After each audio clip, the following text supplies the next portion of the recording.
We are back for another episode of Never Too Late. I am your host, Debbie Wright. Today, I just want to talk about a few different things, just things that have been on my mind lately. Plus acting. I want to talk about acting, since that's kind of the reason I started this podcast, was because it kind of goes along with my acting. And so I just want to tell you all a little bit how I got into it. What happened was we had just moved to the town that we live in, and they were filming a movie, and everybody was talking about this movie that was filming in town. And I thought, well, that sounds really interesting. And so I wanted to learn more about it. And I discovered that you could be an extra in a movie. Well, it was too late to be an extra in that movie. So I just started watching, because there are a lot of movies that get made in the area I live in. So I started watching, and another movie came up and they were looking for extras. And I thought, perfect. This is it. I'm going to apply to be an extra in this movie. So I applied for my husband, Tom, and we were both chosen to be extras. Now, I had never been on a movie set. And if you have never been either, you will be amazed at what happens behind the scenes. How many people there actually are on set behind the scenes making all this magic happen. I was just amazed. We were extras in a funeral scene. So it was actually at a cemetery. But the interesting thing was, with all the headstones and everything around us, they brought in some headstones that were props that were actually made of styrofoam, which we discovered when one of the crew just picked one up and moved it to where they needed it to be. So that was kind of interesting. And then just all the camera work and everything going on behind the scenes. And after that, I thought, this is something that is really cool. I want to find out more about this. I want to get more into this and just, see what it's all about, see if I can do it. It was just so intriguing to me. So I started doing some more research, and I found an acting class. And the first time I went to acting class, my husband went with me, and yes, we were terrible. Everybody thinks, oh, I can act. No, unless you are one of the fortunate few, you can't just go in and act. It does take training.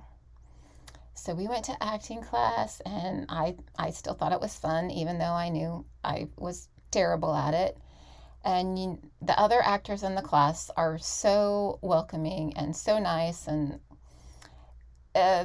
that acting class I went to was not cutthroat. There weren't people that were out just for themselves and, trying to put you down. They were all very helpful and very nice.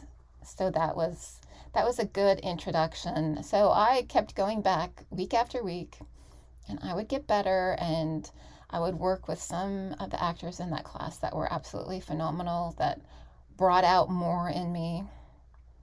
And I got an agent to represent me.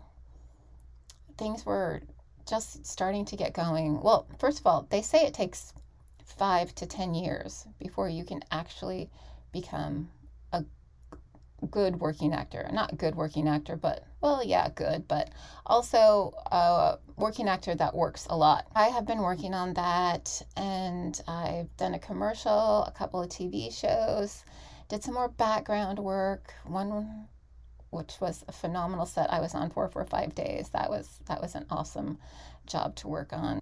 So I did all that, and I was just getting going right before COVID hit, and everything got shut down. And I felt like, I had just done a good commercial and a fun TV show, and then COVID hit and everything stopped. And so I thought, what am I going to do now? Well, I have this phenomenal acting tribe. We call each other our tribe. There are 5 of us. And, well, there were 4, and they were nice enough to let me join their tribe. We support each other like you wouldn't believe. And You know what? I'm just gonna give them all a shout out because they are awesome. We have one guy in the group. I kind of feel like we're maybe sort of his harem because he's the one guy in the group. But that is Brad Knapp. He is a phenomenal actor and he is getting going. You guys need to be on the watch out for Brad Knapp. And we also have Vanessa Padla. Vanessa is also they're all awesome actresses. I guess I don't need to call them out one at a time. They're all awesome actors. Vanessa Padla, she is my wise one. She is my encouraging one. She always encourages me when I'm feeling down and whatnot. And we have Venus Davis. Oh yeah, I said I'm not going to say they're all phenomenal actors. So, okay. And we have Venus Davis, who is also very encouraging. And we have Lisa Van Amberg, another one who is just in the group and just, they're just all so encouraging. And we lift each other up. We cheer each other on. Nobody backstabs anybody. We're just tremendous cheerleaders for each other. Okay, I forgot for a minute where I was going with that. Yeah, COVID. So during COVID, we would get together and have Zoom sessions, and we would practice over Zoom. We would partner up, and we would have a little Zoom session every week, and so we could practice. In that time, I also discovered an online Zoom class with a coach from the LA area. I originally saw a post in an Alabama acting group that I'm in that she was doing a Saturday session, a Saturday intensive class session. And I thought, okay, well, here we go. I want to do this. Let's try it. So I did her Saturday intensive class session and it was intensive, but she is an amazing coach. So I needed to find out more. And I did, and since almost the beginning of COVID, March of 2000, when did that start? 2020? March of 2020. So, gosh, almost a year and a half now, I have been working with her. Her name is Amy Linden. Like I said, she's out of the LA area. She does Zoom classes. Y'all need to, if you are interested at all in learning how to get your technique down, you need to check her out. It's called the Linden Technique. Look it up on Google. Google it. When I first started with her, I was basically a newbie. I really did not know much at all. Each week, I have continued to get better, and then at one point, it's just like everything just clicked. Everything fell into place, and it's like, wow, this is what it really feels like. You can feel it. You can feel it when you get it. When you do a scene well, you can feel it. I know that sounds strange to say, but that's the way it is. You just feel it. And even working with her in class, she is a tough coach. She will kick you out. And not mean like kick you out, you're done for the day. No, she kicks you out and you have to go work on it some more, come back later, and then she will let you go at it again, and hopefully you've done better. But if not, she will stop you right in the middle and say, no, stop. Think about it. What are you doing? What are you saying? What are you feeling? What do you really mean here? And that's where I go back to, like, you'll do it once and she'll say, no, think about it. Do it like this. And so I'll do it differently. And like, yes, I felt it. I get it. She is amazing to work with. Like I said, she is tough. She is tough. She might yell at you. She might swear at you. But that's okay. Do you really want a coach that's just going to say, oh, yes, that was great. Thank you so much. Keep doing that. Move on. No. You want a coach who's going to say, okay, that sucked. You know it sucked. Try again. You can do better. And it's true. You can always do better. I mean, I've been with her a year and a half, but I'm still learning. The confidence that I have gained has been amazing.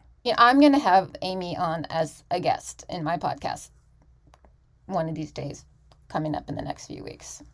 She doesn't know that yet, but she's going to be my guest on the podcast.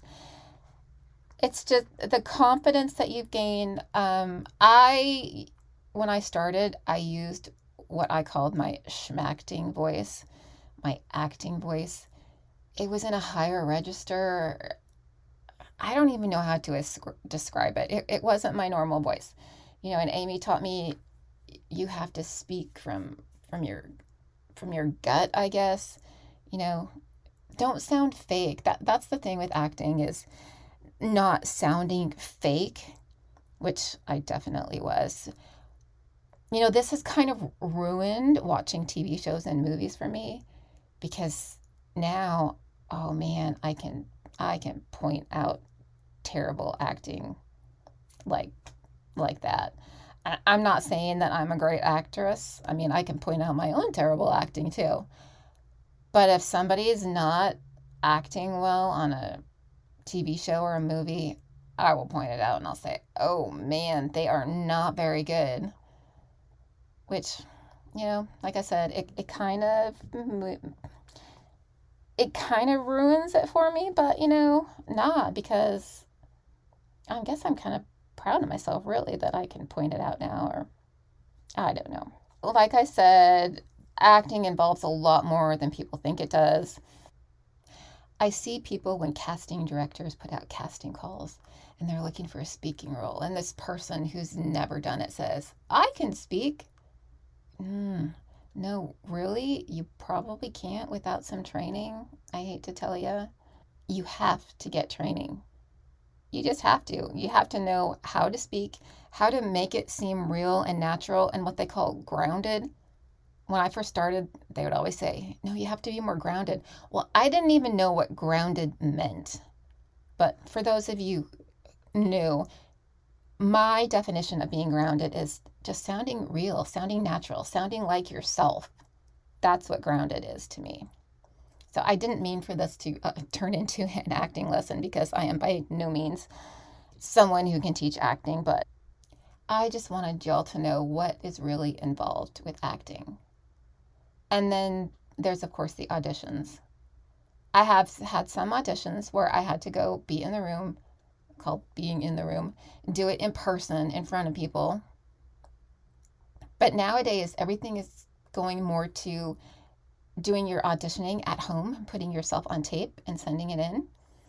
So to do a good job of that and to make it look really good, you need to have a good background, you need to have lighting, you need to have a good camera, and you need to have a reader, which there's another story, a reader. My husband, bless his heart, there's a Southern saying, is my reader. And sometimes that goes well, and sometimes it does not.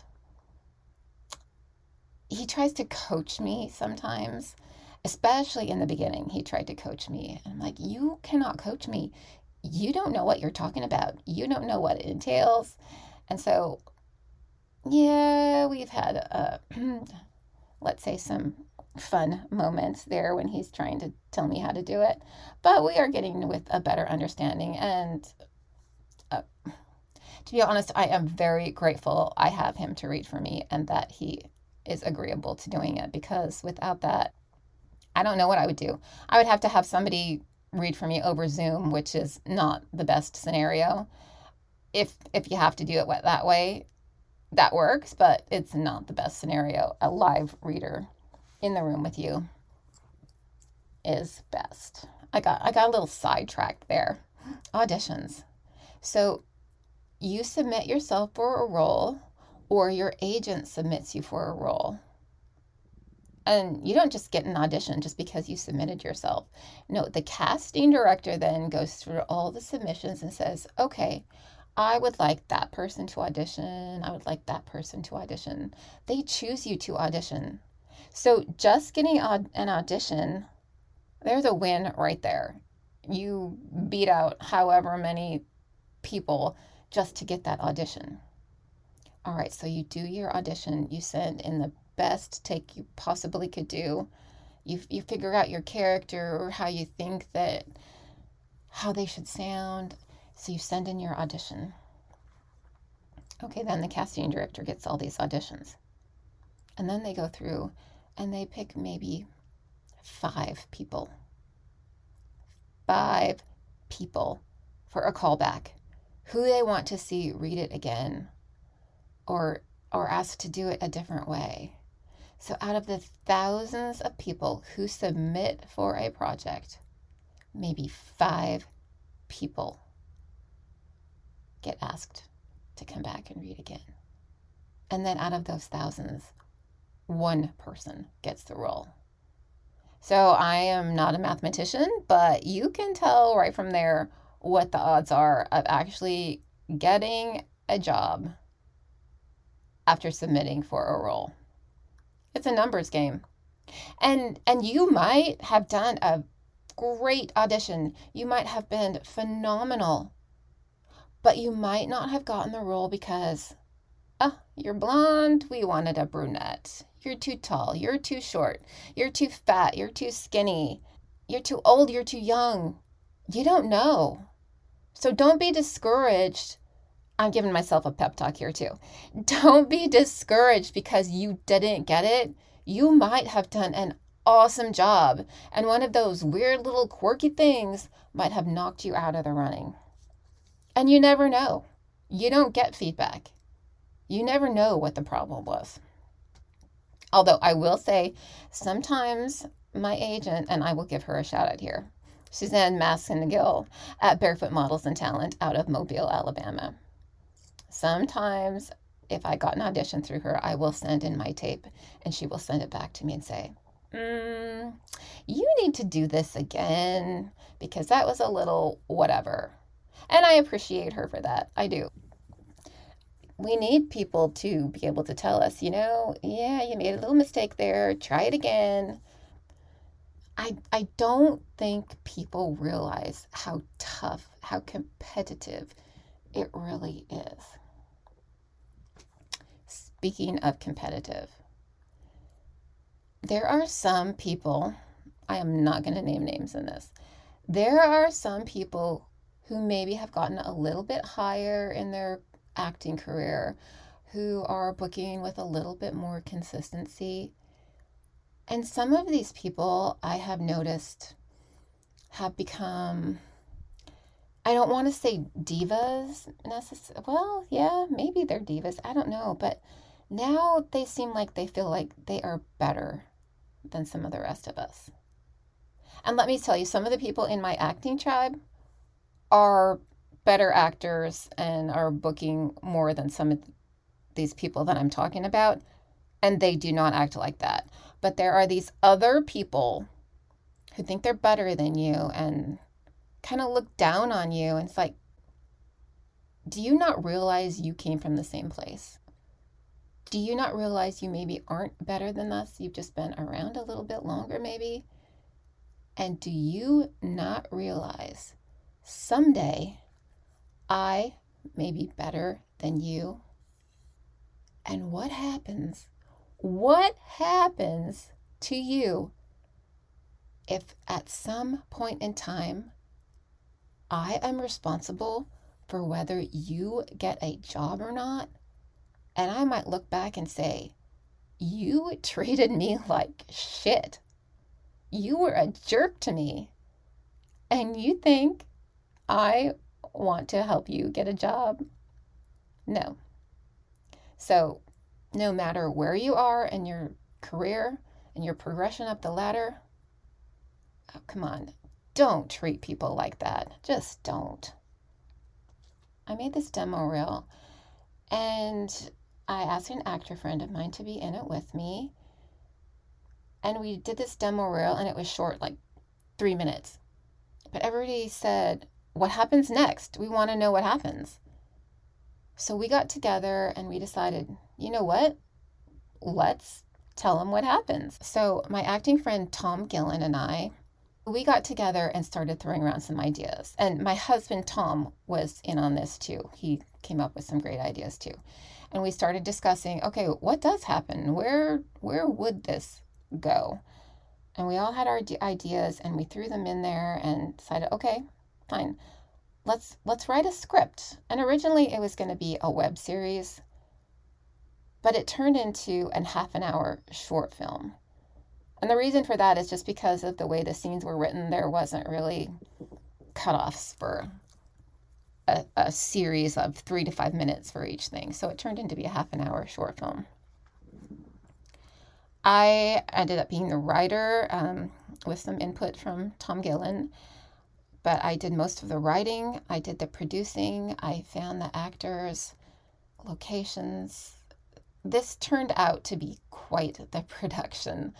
I learned so much working on this. I mean, permits, having a child on set, the camera work, that not even though I didn't do the editing, I learned a lot about editing and filming and taping, and it was very educational. Just to know, even though I saw some of the things that went on behind the scenes, being an actor, but knowing what actually went into production and all the work it took. Let me tell you, I spent a lot of time on this. You can ask my husband. He was glad when the project was done. He could have his wife back. It was a little crazy, but if you want to watch it, it is on YouTube. Search for Horseshoe Bend short film. Horseshoe, one word. Horseshoe Bend short film on YouTube. You can find it on YouTube. So check that out, and I'd appreciate you checking it out and seeing the phenomenal actors that we had in that too. There was 12 of us, I think, a cast of 12, and we had some great locations and great filming, great editing, and yeah, I would really love for you to check it out and leave a comment after you've watched it. You know, I think I was going to talk about more than acting here, but it seems like, gosh, it's been all about acting. I didn't realize I had that much to talk about, but that's what it's turned into. So let's change the subject. Let's go to what's on the news. You know, I used to be kind of a news junkie. I always wanted to know what was going on. But now, I hate turning on the news.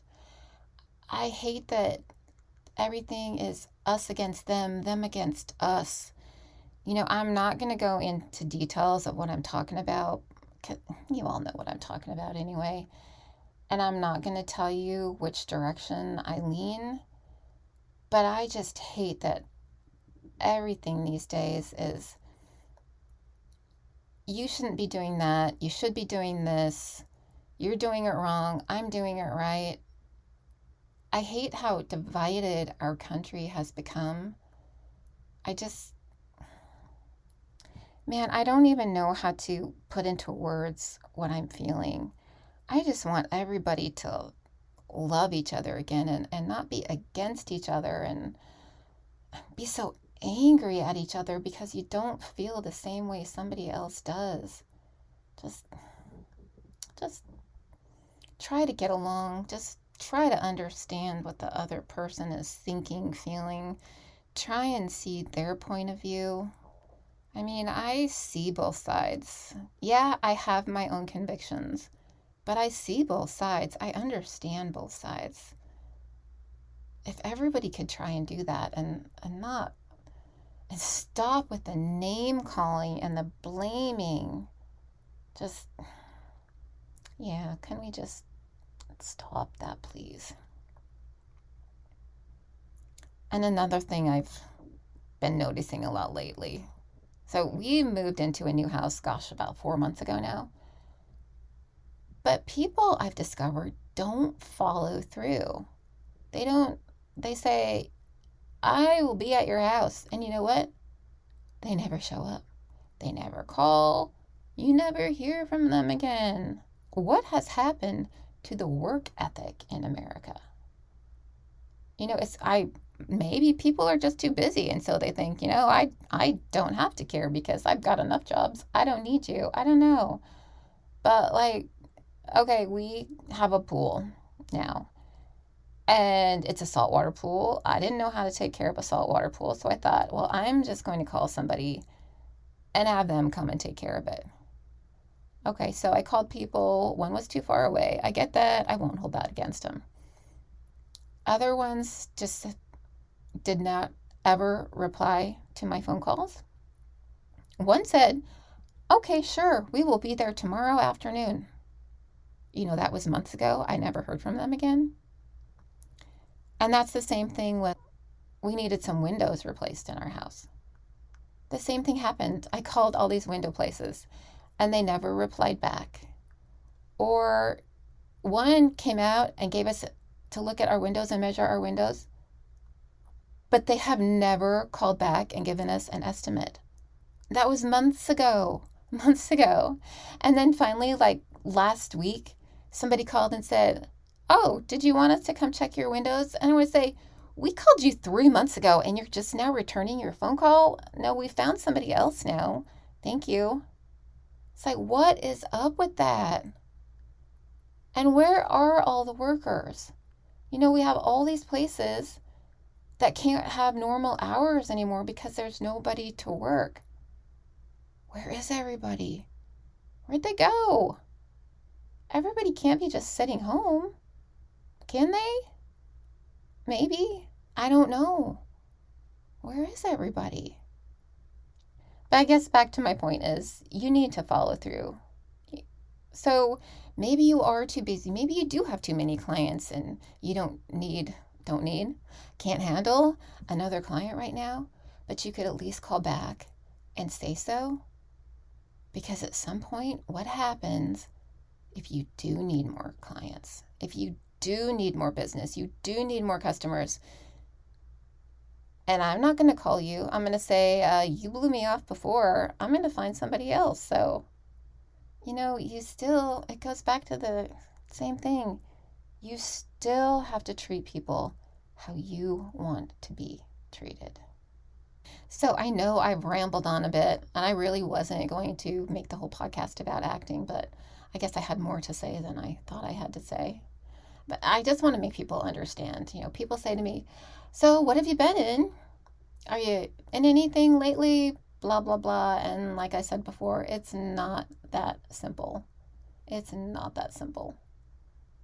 Everybody thinks they can be an actor. Like I did. But I am training and I'm trying to do it the right way. I do have some ideas of what I'm going to do for some upcoming podcasts and some people that I want to interview. But if you have ideas for me, what would you like me to talk about? Would you like to be on my podcast? Would you like me to interview you? Let me know. I'm up for anything. This is about anything because my motto is it's never too late to follow your dreams. So if you have a dream to be on a podcast, hey, contact me. Let's put you on the podcast. Let me know what you want to talk about. So today it's back to my original motto. It's never too late to follow your dreams. Now, I'm not one of those people who thought I have wanted to be an actress since I was a little girl. That wasn't true because I was so shy. It was ridiculous. You never would have seen me get up in front of people, but I have changed in my life. And now I have decided acting is my dream, and it's never too late to follow your dream. So here I am, doing my best to try and follow it, doing everything I can to do what I need to do. Acting coaches, headshots, an agent, working on it. Even my social media, this podcast. It's like a business. Acting is a business. You have to get yourself out there. You can't just sit back and wait for it to come to you. So, follow your dream. It's never too late. Thanks for listening. Until next time.